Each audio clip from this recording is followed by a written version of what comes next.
teknologi blockchain sebenarnya kita nak memastikan data yang kita simpan adalah selamat. Okey, so yang tu yang pertama.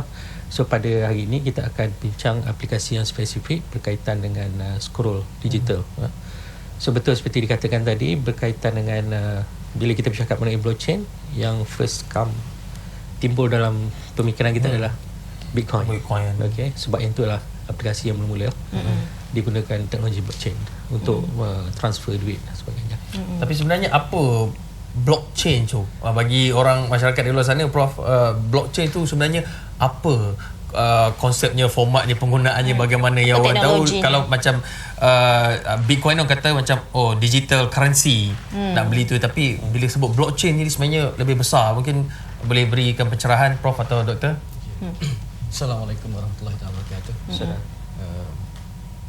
So blockchain teknologi ini merupakan teknologi terkini lah dalam kita nak memastikan data yang tersimpan itu adalah selamat. Dalam kata lain, data yang tersimpan tidak boleh diubah ataupun diedit ataupun dihapuskan. Dan term yang paling sesuai kita panggil dia adalah immutable. Okay? Berbeza dengan pengkalan data biasa, teknologi blockchain ini disimpan dalam bentuk blok, dan juga blok-blok ini dia bersambungan di antara satu sama lain. Dari segi spesifiknya, data dalam blockchain ni dia terdiri daripada 3 komponen utama lah. Yang pertama, data itu sendiri. Sebagai contoh macam Bitcoin, data yang disimpan adalah daripada siapa transaksi itu dibuat, kepada siapa dan berapakah jumlahnya.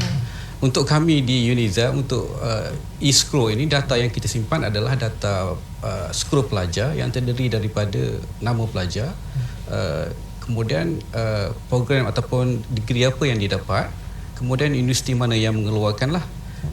Elemen yang kedua di dalam blockchain adalah yang dipanggil sebagai hash.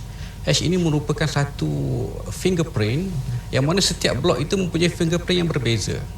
Dan fingerprint ini bergantung sepenuhnya kepada data yang kita masukkan dalam blok tersebutlah. Jadi sebarang perubahan pada data itu akan menyebabkan fingerprint itu berubah.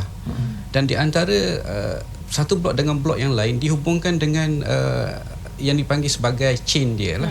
So jika berlaku perubahan pada suatu blok, dia akan trigger the error lah. Blok yang seterusnya tidak akan dapat mengidentify chain yang sepatutnya. Jadi dengan kata lain, data blockchain ini begitu selamat, tidak boleh diubah. Dan pada masa yang sama juga, konsep yang digunakan pakai dalam blockchain adalah distributed database. So kalau keadaan biasa kita guna centralized database, jika berlaku apa-apa pencerobohan kepada database kita, maka kita terdedahlah kepada kerosakan pada data tersebutlah. Dalam teknologi blockchain, data-data ini didistributkan kepada node-node yang berbeza. Sebarang perubahan kepada data pada suatu node perlu mendapat konsensus daripada kesemua node yang ada lah. Jadi dengan kata lain, kita boleh katakan insya-Allah data-data yang disimpan dalam blockchain teknologi ini adalah selamat daripada diubah, dihapuskan, dan dia hanya boleh ditambah sahaja. Dan juga selamat dari disunting juga. Ya.